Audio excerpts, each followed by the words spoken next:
নমস্কার বন্ধুরা, আমাদের চ্যানেলে আপনাদের স্বাগত। আজকের আপনাদের সঙ্গে গুরুত্বপূর্ণ একটি চাকরির বিষয় শেয়ার করব। সেটি হলো রেলের আন্ডার গ্র্যাজুয়েট যোগ্যতায় টিটি সহ বিভিন্ন পদে নিয়োগের বিজ্ঞপ্তি প্রকাশিত হয়েছে। সেখানে আপনারা কিভাবে আবেদন করবেন, কেমন শিক্ষাগত যোগ্যতা থাকলে আবেদন করতে পারবেন, এখানে কত টাকা করে আপনারা বেতন পাবেন, আবেদন প্রক্রিয়া কবে থেকে শুরু হচ্ছে এবং লাস্ট ডেট কবে রয়েছে, এই রকম যেসব গুরুত্বপূর্ণ বিষয়গুলো রয়েছে সেগুলি আপনাদের সাথে শেয়ার করব। ভিডিওটি প্রথম থেকে শেষ পর্যন্ত দেখতে থাকলে কিন্তু আপনারা সমস্ত গুরুত্বপূর্ণ বিষয়গুলি জানতে পারবেন। এখানে আবেদন করতে গেলে প্রার্থীর কেমন শিক্ষাগত যোগ্যতা থাকতে হবে, এখানে কিন্তু প্রার্থীকে অবশ্যই কোনো স্কুল থেকে উচ্চ মাধ্যমিক পাস হতে হবে, তাহলেই কিন্তু এখানে যেসব পোস্টগুলো রয়েছে তার জন্য কিন্তু আবেদন করতে পারবেন। রেলের এই উচ্চ মাধ্যমিক শিক্ষাগত যোগ্যতা আপনারা কোন কোন পদের জন্য আবেদন করতে পারবেন। প্রথমে রয়েছে দেখুন কমার্শিয়াল কাম টিকিট ক্লার্ক। এখানে কিন্তু আপনারা প্রত্যেক মাসে বেতন পাবেন 21,700 টাকা এবং এখানে বয়স হতে হবে 18 থেকে 30 বছরের মধ্যে এবং এখানে কিন্তু সরকারি নিয়ম অনুযায়ী আপনারা বয়সের ছাড় পাবেন এবং এখানে শূন্য পদ রয়েছে 2424টি। পরবর্তীতে রয়েছে দেখুন অ্যাকাউন্ট ক্লার্ক কাম টাইপিস্ট। এখানে কিন্তু আপনারা বেতন পাবেন 19,900 টাকা এবং বয়স হতে হবে এখানে 18 থেকে 30-এর মধ্যে এবং এখানেও কিন্তু সরকারি নিয়ম অনুযায়ী আপনারা বয়সের ছাড় পাবেন এবং শূন্য পদ রয়েছে দেখুন 394। পরবর্তী পোস্টটি রয়েছে দেখুন জুনিয়র ক্লার্ক কাম টাইপিস্ট। এখানেও কিন্তু আপনারা বেতন পাবেন প্রত্যেক মাসে 19,900 টাকা থেকে এবং এখানে বয়স হতে হবে 18 থেকে 30-এর মধ্যে এবং এখানে শূন্য পদ আছে 163টি। এরপরে ট্রেন্ড ক্লার্ক পদের ক্ষেত্রে শূন্য পদ রয়েছে দেখুন 77টি এবং এখানে আপনাদের বয়স হতে হবে 18 থেকে 30 বছরের মধ্যে এবং বেতন পাবেন আপনারা প্রত্যেক মাসে দেখুন 19,900 টাকা করে। রেলের আপনারা যেসব পোস্টগুলির জন্য আবেদন করবেন সেই আবেদন প্রক্রিয়াটি কবে থেকে শুরু হচ্ছে, দেখুন আবেদন প্রক্রিয়া কিন্তু শুরু হয়েছে 28/10/2025 থেকে এবং এর লাস্ট ডেট রয়েছে দেখুন 27/11/2025 পর্যন্ত।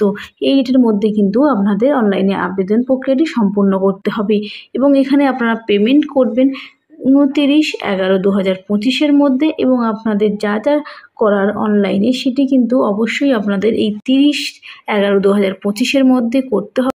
এখানে প্রার্থীদের কিভাবে নিয়োগ করা হবে, এখানে কিন্তু দেখুন প্রার্থীদের 3টি প্রক্রিয়ায় পরীক্ষা দিতে হবে।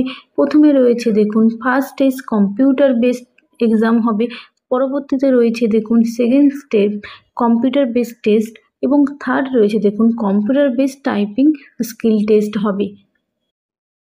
ফার্স্ট স্টেজ কম্পিউটার বেসড টেস্টে 100 নম্বরের পরীক্ষা হবে, যেখানে কিন্তু দেখুন সময় থাকবে 90 মিনিট। এখানে জেনারেল অ্যাওয়ারনেসে থাকবে 40 নম্বর, ম্যাথামেটিক্সে থাকবে 30 নম্বর এবং জেনারেল ইন্টেলিজেন্স অ্যান্ড রিজনিংয়ে থাকবে দেখুন 30 নম্বর। এখানে কিন্তু নেগেটিভ মার্কিং আছে।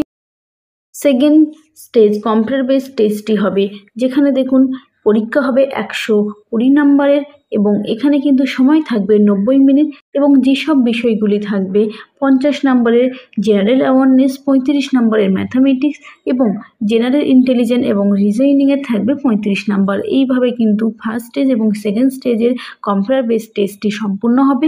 এর পরবর্তী যে কালে যদি সিলেক্ট হন সেখানে কিন্তু অবশ্যই আপনাদের টাইপিং টেস্টটি দিতে হবে। আবেদন করতে গেলে এক্সাম ফি কত টাকা দিতে হবে, সমস্ত রকম প্রার্থীদের ক্ষেত্রে কিন্তু এক্সাম ফি রয়েছে দেখুন 500 টাকা এবং SC ST এক্স অফিসার বা PWD ফিমেল ক্যান্ডিডেট ট্রান্সজেন্ডারদের এরকম সবার ক্ষেত্রে কিন্তু 250 টাকা করে কিন্তু এক্সাম ফি দিতে হবে এবং আপনারা যদি ফার্স্ট স্টেজ সিবিটি টেস্টটিতে বসেন বা পরীক্ষাটি দেন তাহলে কিন্তু আপনারা এই যে টাকাটা দিচ্ছেন অর্থাৎ এক্সাম ফিটা দিচ্ছেন সেটি কিন্তু আপনারা রিফান্ড পেয়ে যাবেন। আপনারা অনলাইনে আবেদন করতে পারবেন যে ওয়েবসাইট থেকে, সেটি হলো আপনারা যে জোন থেকে আবেদন করবেন সেটি কিন্তু দেওয়া রয়েছে। দেখুন আপনারা যদি কলকাতা থেকে আবেদন করেন এই যে www.rrbkolkata.government.in এই ওয়েবসাইট থেকে কিন্তু আপনারা আবেদন করতে পারবেন। এছাড়াও মালদা, শিলিগুড়ি আলাদা আলাদা করে কিন্তু সমস্তটাই দেওয়া রয়েছে। আপনারা যে জোন থেকে আবেদন করবেন সেখানকার ওয়েবসাইটটি আপনারা ফলো করে জানতে পারবেন এবং এখানে কিন্তু আপনারা আপনাদের আপনাদের যা যা জানার আছে সমস্ত গুরুত্বপূর্ণ ডিটেলসগুলো কিন্তু জানতে পারবেন। আপনাদের সঙ্গে এখানে আবেদনের সমস্ত গুরুত্বপূর্ণ বিষয়গুলি শেয়ার করে দিয়েছি এবং ভিডিওটি যদি আপনাদের ভালো লেগে থাকে এবং চ্যানেলটিতে নতুন হয়ে থাকেন চ্যানেলটিকে সাবস্ক্রাইব করে পাশে থাকবেন এবং নতুন নতুন ভিডিও পেতে কিন্তু অবশ্যই নোটিফিকেশানটি অন করে রাখবেন।